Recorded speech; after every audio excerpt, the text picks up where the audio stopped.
Today's video is sponsored by none other than Raid Shadow Legends, the phone and PC game well known for supporting YouTube channels. But have you actually checked out the game yet? I hadn't, which is why I had no idea that Raid was actually a turn-based RPG, which is my favorite style of combat, probably the only one I'm actually good at. The game is focused on summoning and training champions, who are characters of a wide variety of types that you use to enter dungeons and fight bosses. Funny enough, the game opens with your characters all dying, just like the topic of today's video, Shadow of Destiny. My own personal favorite champions are Ursula the Mourner, a support who can't actually heal you but can bring you back from the dead twice as strong, and Rhodos the Lost Groom, a legendary undead character with fantastic single-target attacks. And this month is huge for Raid. They just released a brand new faction, the Sylvan Watchers, with some amazing new champions.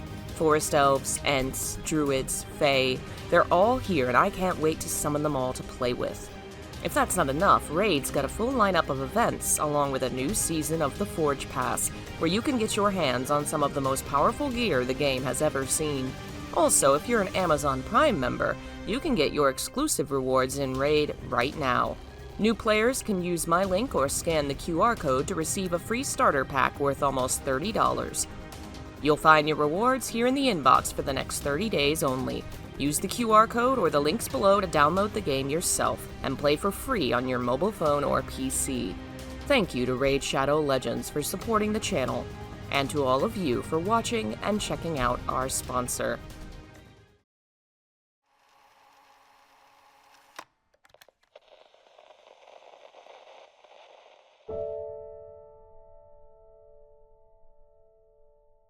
In the world of the living, death is the end of everything. But in fiction, death can often be a beginning.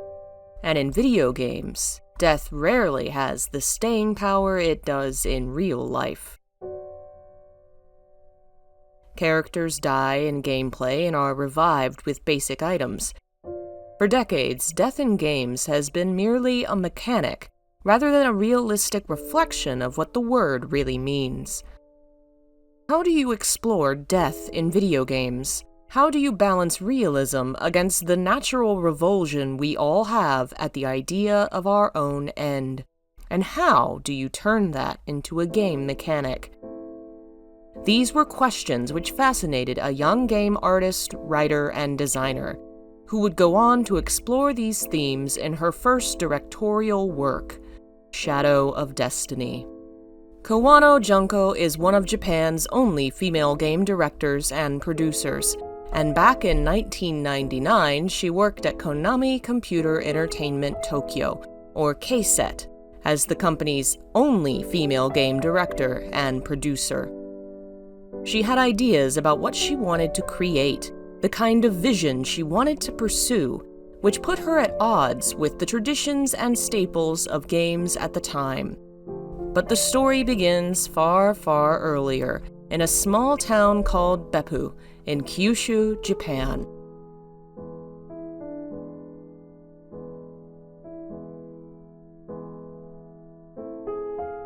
Kawano describes her childhood home as the countryside, a place full of rice fields and little else. Beppu is a small town known for its hot springs, and sometime in the early 1970s, Kawano Junko was born there. She loved drawing from a young age and would create art based on any and everything.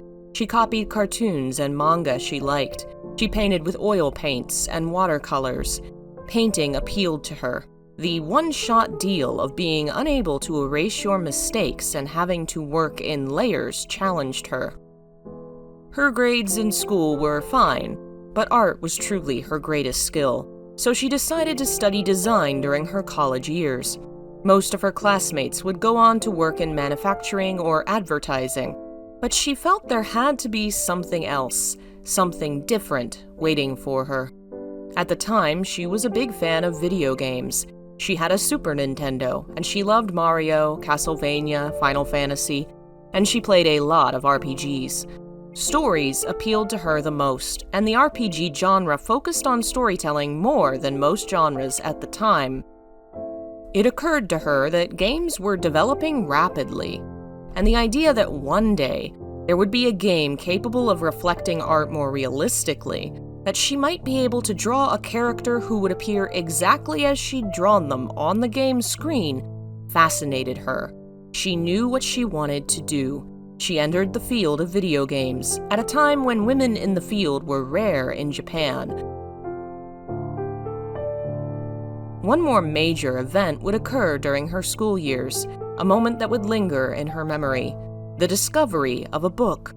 The novel first caught her eye because she'd read a manga adaptation of the book as a child, Tezuka Osamu's Faust, a cartoon adaptation of the Faust legend. And it was Goethe's Faust that Kawano stumbled upon in her university library. Curious, she read it, and it struck her powerfully, a narrative of heaven and hell, temptation and desire, which would continue to haunt her creatively for years to come. During her summer vacation in her second or third year of college, she returned to her parents' home in Kyushu and decided to use her time off to draw a manga. She began considering what to work on and decided to draw upon the book she'd so enjoyed, Faust, as the central concept.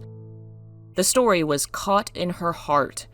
This first version was centered on an alchemist, reincarnated into modern times, who sees a strange man in his dreams. This man leads him back to the Middle Ages, which would begin the central story, but drawing the manga became tiresome for Kawano, and the story was never finished.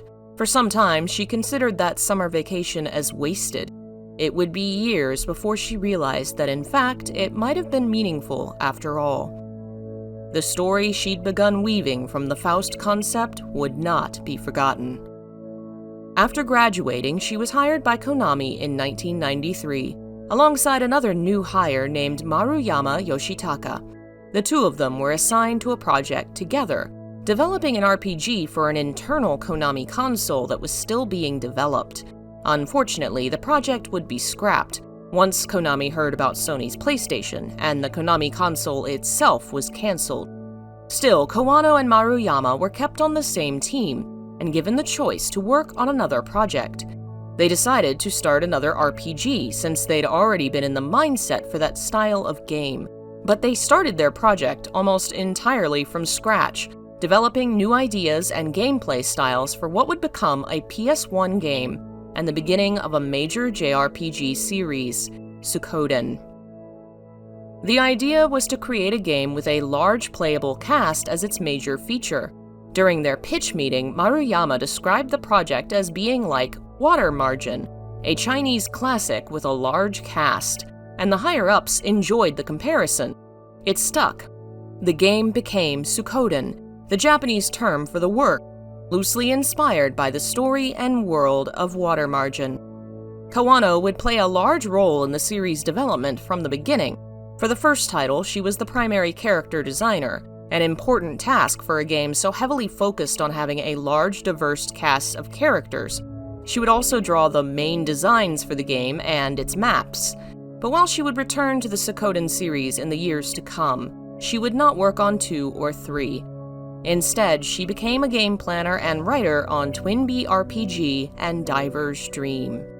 It was while working on Twin-Bee RPG, sometime in 1998, that the idea for a game concept occurred to her. She'd never forgotten Faust. The story lingered in her mind for years, and she'd long pondered how to use the elements of the story to create something new. She wanted an original concept that was Faustian in style, something with a strong story that had a powerful impact. And eventually this concept evolved to include a heavy focus on the idea of death. Death in games is commonplace, but addressing it more seriously was not common at the time. Kawano saw that most games treated death as a start-over point, which erased everything that had come between the reset and the character's death. She wanted to deal with dying in a different manner, and wondered if she could make something meaningful by changing how games used death as a mechanic. If it wasn't going to be a full reset, what could it be? The first earliest concept of the game was a story associated with the past. It had to connect to the times of Faust, but she also wanted a more modern connection. Considering that idea, she thought of reincarnation, the idea of dying and being reborn. The main character would die and be reborn a certain amount of time later, based on how long they'd lived, a decade for every year of life. The main character's death at 40 would mean reincarnation 400 years after that death. While the reincarnation angle didn't stick, the 400-year gap between the past and present would remain. Instead, the game became centered on time travel. It was a somewhat novel theme, only majorly explored in one other title at the time, Chrono Trigger, a game Kawano played and which had some influence. But she names Otori Giso as the most influential game for her project, a Japanese-only sound novel and horror game that was released in the early 90s. It was incredibly popular at the time and is named by many Japanese horror developers as an influence on their works. Kawano would draw influence from Otori Giso's strong plot and narrative progression. The project would evolve in bits and pieces. How much Kawano developed before ever coming forward to Konami and how much she developed during the official game dev timeline isn't clear, but it's obvious the project was on her mind for some time, perhaps since her college days. She mentions that the system of gameplay was developed first, which might mean that her original Faust story wasn't what she had in mind when she came up with her system of death and rebirth. The two ideas may have begun as separate projects, which over time became one and the same. She started with a general framework. She wanted it to involve history, a connection to the modern day, and it was going to have alchemy since there was the Faustian angle of the story. She was constantly writing notes about her ideas, starting back in 1998, working on Twinbee. At the office, at home, even on holiday, she was always thinking about it. Once she had a solid concept, a system of gameplay centered on death and time travel, and a story developed around the Faustian myth, she approached Konami and presented her idea. By this time, she'd been working for them for 5 years and played a sizable role in 3 projects. She'd earned some respect, and was given the chance to lead the charge on a completely new concept for a game. Her senior, and possibly the man who greenlit the project, was Kitao Gozo, the same man who'd been the producer for Silent Hill previously, and would act as senior producer on Shadow of Destiny. In some ways, it was a risky venture. Kawano wanted to go against the grain. She wanted her game to have no combat. The major underpinning theme of her game was to avoid the typical style of 3D horror games, and this right after Silent Hill had been the surprise smash hit using that typical style. Parasite Eve, Resident Evil, Dino Crisis were all very successful using that same style too. The idea of a console game with no combat at all, especially in the horror-adjacent genre, was not the norm at the time. But according to Kawano, Konami was ready for something different after the blood and violence-focused Silent Hill, and her concept was approved. Kitao Gozo embraced her ideas and supported her, discussing in interviews alongside Kawano that avoiding what was usual was very much the team's goal. Much like in Silent Hill, Kitao supported the creative vision of his team, letting them take chances others might have been reluctant to consider.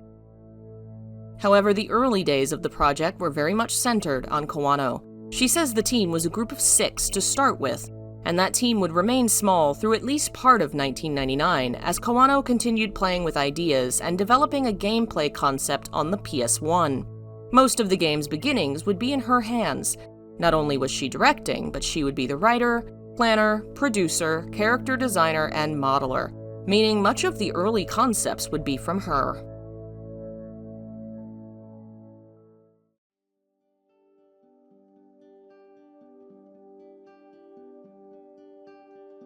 She had a lot of ideas already, having considered Faust as a source of influence for years. Now it was time to clean them up and adapt them to her new gameplay concept. It was a parallel process. She was both writing the story and designing the world and its characters at the same time. Early in the development process, right when the game officially began, Kawano Junko would go on a trip to Germany in September of either 1998 or 1999. She asked her superiors to allow her to go to draw inspiration for the world of the game. She felt references in books and photos just wouldn't be enough. But she'd heard of a place and a specific festival that would serve their needs. the Imperial Night Festival, in which locals in a popular German tourist town would dress up in medieval attire. She was given the go-ahead, and Kawano went to Germany alongside another female team member who was designing the map of the game, possibly Akimoto Nozomi, a female team member whose prominent role on the team likely meant she was one of the original 6 team members. She worked on the game's technical, field, motion, and tool programming. The trip to Germany would involve the 2 women traveling with a local Japanese coordinator who taught them a lot about the local area and its history. The woman who came with Kawano took tons of pictures they would later use for textures, and they went to plenty of museums.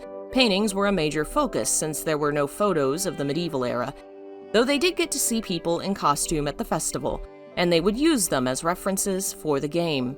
There was a second festival called Walpurgis Night, which they unfortunately missed. However, they would get the chance to come back. In the fall of the following year, the team would make a second Germany trip, this time with about 5 team members, though Konami didn't pay for the second trip. They traveled to 10 different cities across Germany, taking photos of old buildings and architecture for references. Kawano climbed up to high buildings and walls to take photos of rooftops and the cityscape. They would go to dimly lit places and study the way the cobblestones lined up, taking photos of walkways, the patterns on doors, the designs of signboards. This time, they were traveling officially as tourists, and had a great deal of fun enjoying the local food and beer. The town which would become their central focus was Rothenburg, which is today a major tourist attraction. Due to plagues and wars, the town diminished and stopped growing in the 1700s. This meant that the original medieval architecture was never updated, and the town eventually became a kind of time capsule. Changing the old architecture was made illegal, and the attention of famous writers and artists eventually made Rothenburg into a major tourist attraction. Of all the locations the team visited, Rothenburg was the closest they would get to visiting a medieval German city, without the use of actual time travel. It was the biggest inspiration behind their fictional town of Lebensbaum, which was not at all intended to be a real city. They didn't want to imply this town was located in a real place, since that would mean dealing with real history, in particular the events of the World Wars and the rise of Nazism. Instead, this was a German-inspired fictional city that could have been anywhere in Europe, and would not be touched by the far darker realities of the world. Their town would have the staples of a medieval German town. It would be a walled city with a large city square in the center, and a church, which was unfortunately never utilized to its fullest extent. Kawano and the team tried to come up with a plot-relevant event for the location, but had no workable concepts. Yet they knew, even if the player never had to enter it, the church had to be there. It was too fundamental a part of the culture, so it stayed. Between the 2 trips to Germany, the small team would grow and develop into a group of 40. Those who were likely among the original 6 include Mizutani Atsushi, the main system programmer who worked on programming for Konami starting with Snatcher in '96 and Twinbee RPG in '98. He was working in nearly every programming element of the game, from events and effects to tools and the game engine. Another programmer was Horikiri Michio, who was also working on system programming as well as technical and tool programming. He joined Konami in 1994 and also worked on programming for Twinbee. Alongside them was Akimoto Nozomi, the female team member who may have accompanied Kawano to Germany on the first trip. She worked on technical field, motion, and tool programming, and some of the patents in her name may relate to Shadow of Destiny. Both she and Horikiri are named on a patent application from March of 2000 for a means for arranging a predetermined object at a first position in an object space, which then semi-transparently synthesizing the second image with the first creates a semi-transparent composition. A second patent to both their names involves a scene change of a moving image that is suitably produced by a new technique. It's unconfirmed that these are related to Shadow of Destiny, but the timing and programmers involved hint at it. I've found no other game in that period the 2 were working on. Another high-level team member was likely Saruta Masayuki, who is named as assistant director of the project, as well as working on character disposition, 2D design, and capture data arrangement. He worked on graphics for Twinbee RPG. And yet another team member was a programmer on Twinbee, Ida Shutara, or Curry the Kid, nicknamed for his former habit of having curry every single day. He's been a major figure in the history of Castlevania, and his career began at Konami around 1995. It's possible, perhaps even likely, the core team of Shadow of Destiny was made of former team members who worked on Twinbee RPG, which was when Kawano first begun imagining her Faustian project. Whether it was happenstance or whether she befriended and brought the team together on Twinbee isn't clear. But it's not the only game team that's heavily associated with Shadow of Destiny. During the game's production, another major PS2 game was in development, Silent Hill 2. And during both game productions, the two teams shared a number of team members between the original Silent Hill 2 project and the Restless Dreams update. At least 11 people were either bouncing back and forth between the two, or finishing one project and moving to the other. Since Shadow of Destiny released first, it would likely be from this game to Silent Hill 2 that people would have moved. Among the Silent Hill vets would be Ohashi Naoto, whose career began with programming for the battle and subsystems on Mitsumete Night. For Silent Hill 2, he returns to sub-programming. For Shadow of Destiny, he was an event programmer. Another dual programmer was Komura Osamu, who worked on the Restless Dreams expansion of Silent Hill 2, a project he referred to as fun but hellish.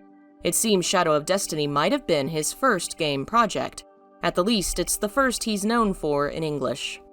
Harada Hidehisa came from Suikoden 2 as a programmer, and worked on effect programming for both Silent Hill 2 and Shadow of Destiny. He would return to the Silent Hill series as a more major figure in 3. Among the character designers are some of Silent Hill's longest-running character modelers and designers. Asano Minako, the artist who worked on Silent Hill 2, 3, and 4's character designs, and modeled the main character of Silent Hill 3. Alongside her was none other than Nakazawa Kazuhide, the director of Silent Hill 3, who was also a character designer for Shadow of Destiny. He began as a modeler on Kensei's Sacred Fist in 1998, and worked on Silent Hill 2's character motion as well. Another lesser-known figure, Kiyohara Yohei, worked with them. Kawano Junko would be the central character designer, and the 2D concepts seem to all be her artwork. These designers were likely involved in 3D concepts, since they would also work as character modelers as well. 3 more modelers would assist them, including Kitai Sochiro, a background designer for the first Silent Hill, whose career at Konami stretches back to the arcade games of the late 80s. Strangely enough, another more distant connection to Silent Hill comes from Takayuki Kobayashi, an effect and menu programmer on Shadow, who would one day direct the ill-fated Silent Hill HD collection. The first character Kawano Junko would design would be the protagonist, Ike Kush, a name which likely draws from 2 German words, the first name meaning sword, and the second meaning god or good. He would be her starting point, used to balance the designs of the other characters. She designed him to be handsome for plot reasons, and from there decided to make him look cool. Originally, he had a long green trench coat, but it was eventually cut, possibly because it would have been more difficult to render. More importantly, he was purposefully made emotionless. As a player-driven character, the team wanted the character to be somewhat withdrawn, to allow for the player to place themselves in his shoes. But there was also the concern that too much emotion might become overwhelming. This was, after all, a game about death. Balancing the theme quickly became a major concern. Most games treat death in a simplistic way, exactly because death can be overwhelming and painful as a concept. When an RPG shows a dead character, they look as if they've simply fallen over. It would be far more traumatic to see actual violence done to them. Ike Kush was going to be dying a lot, and being emotional would mean forcing the player to see and experience a person suffering their own death over and over. They had to balance making the game realistic and meaningful, with the fine line that separated it from existential dread. Ike's deaths would never be overly involved or bloody, and he would react to them very little. It couldn't be funny, but it couldn't be too upsetting, and it was a balance they often fought with, changing the styles and kinds of deaths which occurred. The story quickly evolved into a mystery and an adventure game. It was an easy enough jump. They wanted to design a game that encouraged replay, but they didn't want the game to be linear. An adventure-style game which encouraged exploration and interaction, added to the solving of a mystery, created the perfect setting for such a game. Specifically, Kawano wanted the story to change infinitely based on what actions the player took, leading to dozens of branches which would reveal different things.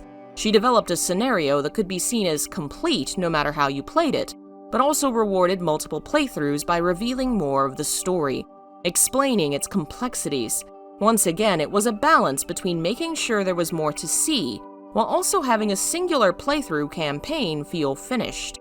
For that reason, she increased the number of endings, but none of these endings are considered the true ending. They're all concurrent, each of them as true an ending as the others. Originally, the endings would have all been divergent and more typical of adventure games, but the way Kawano developed the scenario meant that to truly understand the game, the player would have to see all of them. Writing the story was a process.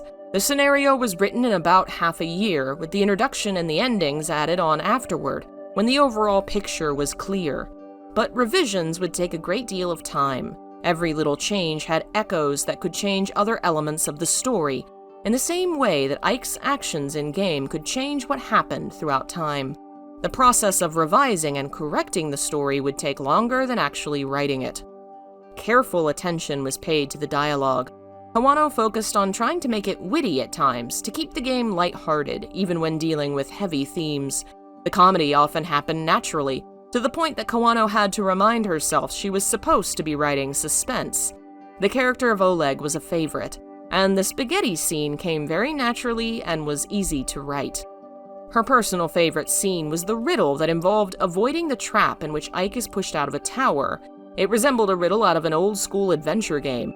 During the game's testing, Kawano was overseeing a group of 10 playtesters solving the tower puzzle, only to have a college student solve it correctly in one shot. He apparently said, "Oh no," in reaction, since Kawano was incredibly frustrated that her puzzle hadn't been all that puzzling to him. She would laugh about it in the years to come. She prepared multiple variations of voice lines, as well as adding and revising them on the spot during voice recording.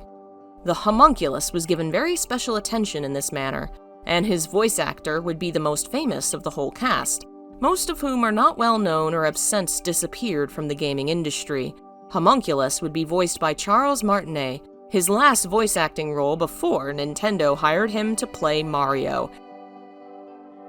In total, there were 20 voice actors on staff, one of whom was another Konami producer, Ogasawara Ken, who worked on the Silent Hill and Metal Gear series.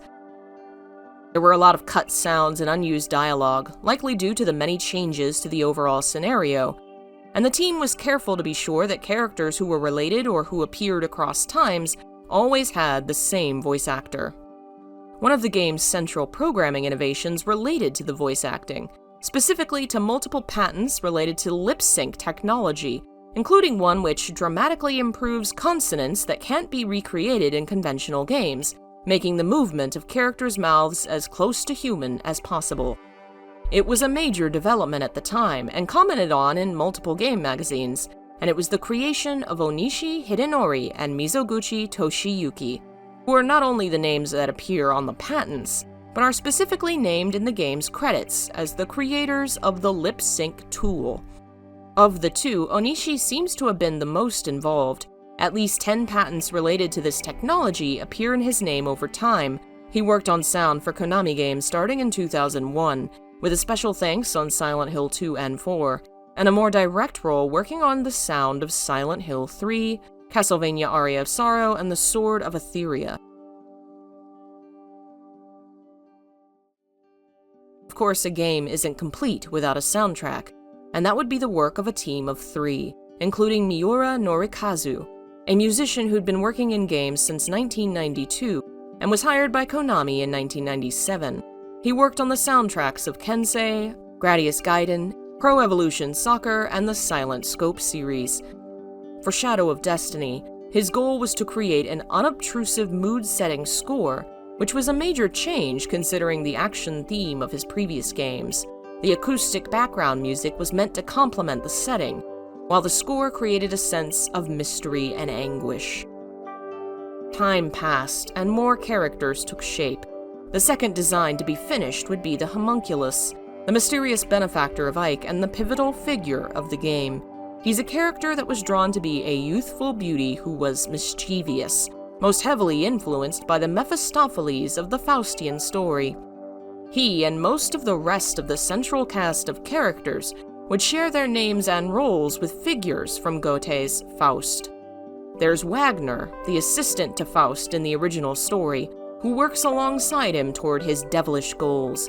In the second act, it is he who creates the homunculus, an alchemical human figure. There's also Helen, a figure literally out of myth, who is lost to the underworld and whom Faust seeks to save, and his central love interest, Margaret, who suffers greatly for his actions but ultimately loves and forgives him. While the events differ, many of the connections are similar. This was intentional, and Kawano felt that someone familiar with the Faust story would have a secret understanding of her story. There were a lot of problems with developing said story, however. When Kawano first presented it to her superiors, she knew she had a major hurdle to come over. If the story was about a man who was trying to escape his own death, why not just leave the city? She had to come up with a reason why her protagonist wouldn't run away, and the development of a mystery to solve became the answer. There were also the problems of contradictions. As soon as it became a story about time, concerning multiple different eras and the changes that occur to people and places, they had to carefully keep track of each of these changes and how they evolved over time, especially since the player had the ability to influence events themselves. The town layout would stay much the same. They didn't want players getting lost, after all, but it would evolve in a linear fashion through time. What was once a towering tree in one era would be reduced to a stump, cut down in another. People and places changed, and the team constantly had to double-check and fix contradictions in their map, their characters, and the story itself. It was such an issue that late in development, a contradiction was found that led to rewrites and re-recording of voiced lines long after the voice acting had been wrapped up. About halfway through development, working with her small team, Kawano had an epiphany. What they were creating just wasn't going to work. The game itself consisted at the time of a prototype centered on a self-contained area and a character who could walk around. It was clear from this simple prototype that the PlayStation wasn't going to be capable of what Kawano wanted. She wanted to focus on the humanity of her characters, their individuality, and expressions, and the PlayStation just wasn't capable. But by March 1999, Sony had announced the PlayStation 2, in the midst of Shadow of Destiny's development, and Kawano realized she was going to have the team start from scratch. By this point, they'd had their prototype stage and some basic character models with very little detail. These hit the cutting room floor, and the project began again as a PS2 game. It was a phenomenal decision. With the game's heavy focus on story and character, the ability to show and express emotion through the PS2's emotion engine was critical. In fact, the game would go further and develop innovative technologies that pushed the expressions and voice acting to their limit. They lost some things in the transition. The original concept on PS1 was more along the lines of an adventure game with puzzles, collecting items, and exploration. Starting over meant they had to cut some things to make up for lost time. Gone were the smaller, self-contained story events that didn't relate to the main plot. Specific locations that weren't essential were left empty. But the payoff was they had a game that was gorgeous and capable of rendering its characters and environments in real time using no CGI. When they started the project again, they decided to make use of the PS2's strengths and make the events more intense. Kawano went back to their storyboards, drawn by artist Kamimura Osamu, and had the artists focus in on the character expressions and small details, which the PlayStation 2 was capable of rendering. The original PS1 project was going to use CGI, but the PS2 would instead render everything in real time. The PS2 was capable of enough detail the team was able to give characters specific individuality, movements and expressions that were unique to them. The artists in charge of specific characters would give said characters quirks which would remain throughout the story and even various timelines. It was the little details and facial expressions that truly brought the characters to life. These expressions would serve as hints for the player, intended to guide them in their interactions with NPCs. One of the largest divisions on the team would be for character expression. 13 employees would be involved, including the character designers Nakazawa and Asano, as well as 3 more Silent Hill alums: Matsumura Rei, a Silent Hill 2 drama animator, Sakamoto Atsushi, drama animation programmer on Silent Hill 2, and Ando Takayuki, a background designer on the first and second games. All 3 would be involved in character expression and motion for Shadow of Destiny. Another motion designer, Ito Yuko, was also a Silent Hill 2 town designer, whose career appears to have begun with these 2 games. And yet another, Tanaka Atsuya, worked on drama animation and motion for Silent Hill 2 and 3, and motion design for Shadow of Destiny. The technology used for the game's facial expressions was a new one, developed by team members for the game. It utilized a virtual slider, which would control the animation of the character by assigning shape information to the slide bar. First, you create a basic pattern for the expressions, and then associate it with a slider, which makes it easy for the team to have the character express various emotions. It allowed the designers to actually look at the faces they were animating as they worked on them, and the technology was heavily commented upon in magazines, alongside the lip sync technology. The actual faces which would display these emotions would not be modeled by the character modelers. They were actually modeled by Kawano.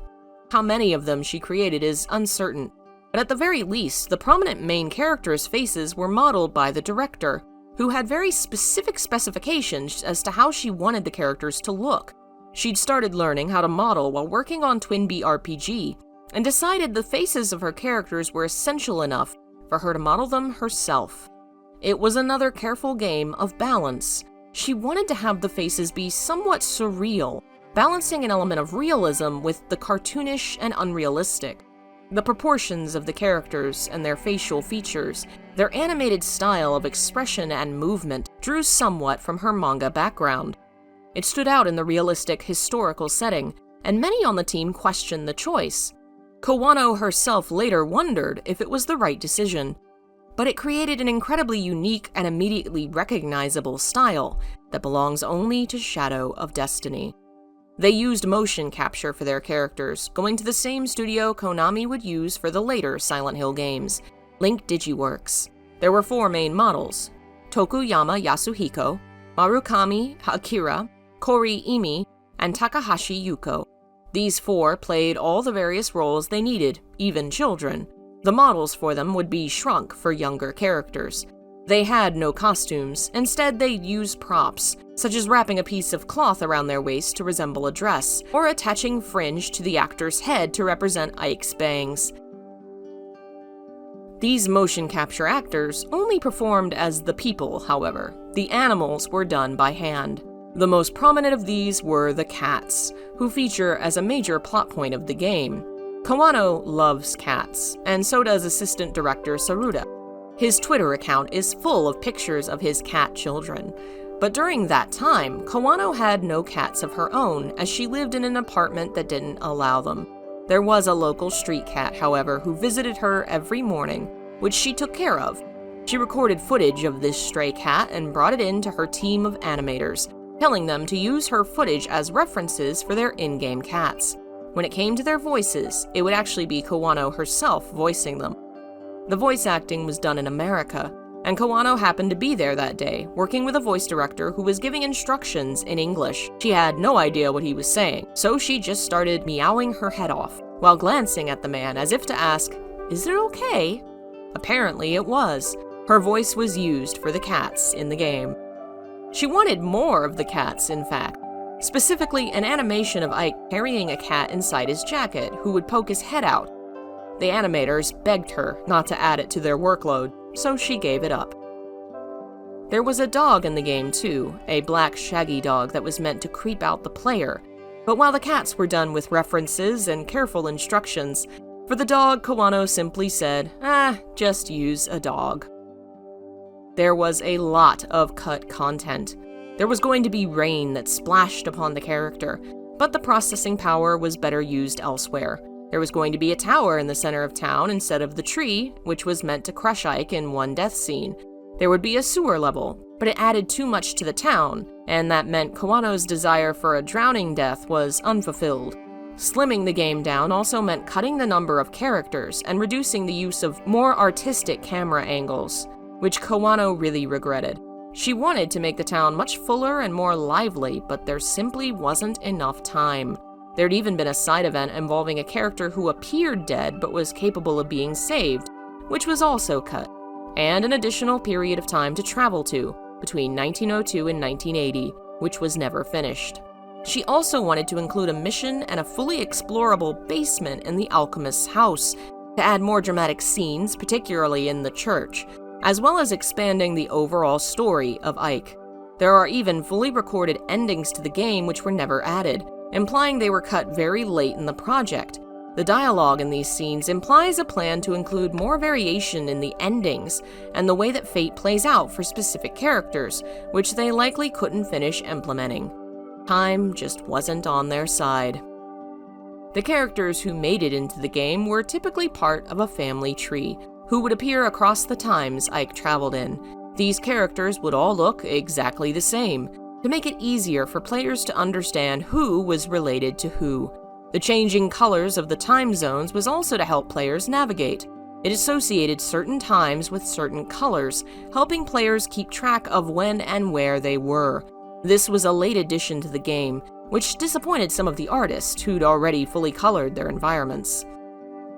The working title for the game early on was drawn directly from Faust. It was centered on Walpurgis Night, a mythic event in European folklore when witches are said to celebrate evil and dance with devils. It is a prominent event in Goethe's Faust, and the original game title was The Day of Walpurgis. This would not be the final title, however. On July 14, 2000, a game called Bible Black: La Noche de Walpurgis was released in Japan, and this game happened to be an occult-themed eroge game, or a game with sexual content. While the reason for the name change has never been confirmed, Japanese fans have long considered this to be why the original title for the game was dropped. Forced to find a new title, Kawano received a suggestion from the American Konami offices, who said Shadow of Destiny might fit the game. She loved it. However, it wasn't going to work in Japan or Europe, where copyright existed for other works with the title. Still, it remained the American name, while the European and Japanese name would become Shadow of Memories.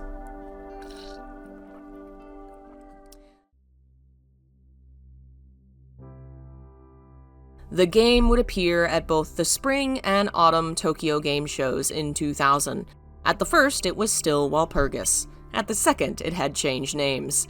A playable demo would be released in January of 2001 with the Konami fanbook, and the release date would actually move backward from March to February of 2001. Multiple promotional events would happen around this time. Kawano would travel to the Hotel Ritter in Heidelberg, Germany for a press conference on the game. Back home, the pre-order of the game would come with two special posters, one of Ike and one of Homunculus. Most prominently, it would be advertised as having the stamp of approval of a well-known Japanese writer, Miyabe Miyuki, a woman who highly praised the game and recommended fans of good storytelling give it a try. There was a lot of promotion for the game, and when it released, it sold 10,000 units in its first week, debuting at 9th place on the Famitsu sales charts. Its second week would see it drop to 17th place at 7,000 sales, and it would end the year with about 30,000 units sold, and it would be the 39th best-selling Konami game that year. The numbers sound low, until you consider the history. The game debuted only a year after the Sony PS2 had been released, and the number of people who owned the console still wasn't enormous. Examining chat rooms and blogs from the time, it seems many Japanese fans had been intrigued when it released, but hadn't owned the console. Of course, there's also the reality that it was a niche genre for a game that lacked action and focused on story and puzzle solving. Some people would not be interested. And strangely enough, those that would have been might have accidentally been turned away from the game due to a sticker that was placed on Japanese copies of the game, warning of extremely violent content. This was because a promo for Silent Hill 2 was released with the game, and the warning was for the promo, not Shadow of Destiny, but it's possible that adventure fans who disliked violence might have overlooked the game due to the sticker. Overall, however, it seems the game was considered a success. The game would receive multiple ports over the course of many years. In 2002, a PC port was released for the United States and Europe. An Xbox port would release in Europe as well, and a Konami The Best version would release in Japan, a line of releases meant for the company's most popular or best-selling titles. Many years later, a PSP port would be released in 2009 in Japan and Europe in 2010, which would involve a new voice cast, improvements to the save function, and additional NPCs. It also seems like Konami was willing to make a sequel. Kawano says there were multiple conversations about it, but that the timing was never right. In the years after her debut as a director, Kawano would become heavily involved in the Suikoden series, taking over the helm after her former teammate Murayama left the company. She wouldn't have the free time for a new concept until the mid-2000s, where she would write and direct the spiritual successor to Shadow of Destiny, Time Hollow, a DS game which also features time travel and cats. Many of Shadow of Destiny's team would become longtime members of Kawano's teams through Suikoden and beyond. Komura Osamu and Saruta Masayuki would both take on large roles on her games in the future, appearing alongside her at game conventions and in interviews, taking on high-level positions in her games. Eventually, Komura would direct Suikoden games of his own, while Kawano would work as writer and producer alongside him for Suikoden 4 and Tactics. For Time Hollow, Komura and Ohashi Naoto would work on game planning, and Ida Shutaro, or Curry the Kid, would return for technical support. After Time Hollow, she would create another DS game, Zack and Umbra: The Phantom Amusement Park, which followed the adventure and puzzle-focused theme, and released in Japan in 2010. Horikiri Michio would eventually enter Konami's R&D department sometime in 1999, where he would eventually take charge of in-house game library creation, technical support, and sharing. He appeared as a speaker at CEDEC in 2014 discussing sound programming and its history, and his name appears on Konami patents through 2020. Akimoto Nozomi would remain at Konami for many years. She would work on technical support for Silent Hill 2 Restless Dreams and general programming for Silent Hill 3, before moving into R&D for the Pro Evolution Soccer series. She may have left around 2016 and moved to Square Enix, where she received special thanks on Final Fantasy XV and Octopath Traveler.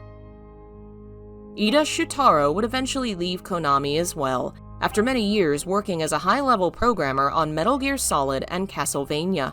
Sometime after 2015, he would move to Artplay Inc., where he would be the director and writer of Bloodstained Ritual of the Night, the spiritual successor to the Castlevania series he'd been part of for so long. He remains with the company to this day. Sometime in 2012, Kawano Junko would find herself in the hospital. An injury led her to take 3 months of bed rest after she broke her shoulder bone, an unfortunately complex injury for an artist who works with her hands. She couldn't even put her arm on her desk. It was a wake-up call for Kawano. She'd considered going freelance before, and it seemed like no time would be better. How much of this decision was hers alone, however, isn't clear. I found one tweet from a former coworker, who I will leave unnamed, who implies Konami did Kawano Junko wrong. It was in response to her announced return to the Suikoden HD remaster, essentially saying it was ludicrous for the company to ask her back after how they treated her before she left. It's possible her injury and temporary disability was not handled well and influenced her decision to go her own way. She wasn't the only one. Komura Osamu would leave the company around this time too, and they would eventually reunite on a mobile game project called Arca Last Ending World. Kawano was behind character designs and world building alongside Komura, as well as Yamane Michiru, the musician from the Suikoden series, Koshiro Yuzo, who worked on Labyrinth of the World Tree, and Yanagawa Go, who worked on Coldcept and Shenmue. The concept of the game was a finished, completed RPG, a standalone adventure on the phone. Kawano loves RPGs and stories and felt it was a shame that most mobile games are long-term stories that are drawn out and uncertain to be finished. Arca Last was designed as a fully imagined and completed story, which was first released in 2019. It was after this project that Komoda and Kawano would join their former co-worker and fellow Suikoden alumni, Maruyama Yoshitaka, at his newly established Rabbit and Bear Studios. After a successful Kickstarter campaign, the trio began working on their spiritual successor to Suikoden, Eiyuden Chronicles, which is aiming for a 2023 release. Since then, Kawano has confirmed her involvement in the Suikoden HD remaster, updating some of her older artwork. And she's finally been able to have cats of her own. Some years after Shadow of Destiny, a magazine interview with Kawano would use this picture of her cat for her interview, at her request. Today, you can find modern pictures of her 3 cats on her Facebook page. It's truly a shame that Kawano Junko isn't better known in the wider world. She's been working in games for decades, has directed and produced half a dozen games, worked on both established series and original concepts, and her designs and ideas are all incredibly unique and stand out in an industry that rarely rewards individuality, and today may be one of the few women who can stand alongside the likes of Toyama, Itsuno, Kamiya, and other longtime directors and producers from the 1970s who have left their marks on the industry. She's an incredibly talented writer, artist, director, and producer, willing to experiment and follow her creative drive, even when it seems the gaming public might not be receptive to it. And her Shadow of Destiny is a lovely mix of the surreal and hilarious, of grim truths about life and gentle reminders of why life is worth living. The story of Shadow of Destiny isn't a direct adaptation of Faust. On the surface, much of the original concept is missing, but at its heart, the message is the same. In Kawano's words, the original Faust is the story of a man who has all his grand wishes granted, only to eventually realize that what he really should treasure is the ordinary, everyday things. She wanted to create a story that had that same message, that the lives we lead are made precious by the little unimportant elements of everyday life. I want players to come to understand that in life, you only have one chance, because unfortunately, we aren't all like Ike Kush, and there's no traveling back in time.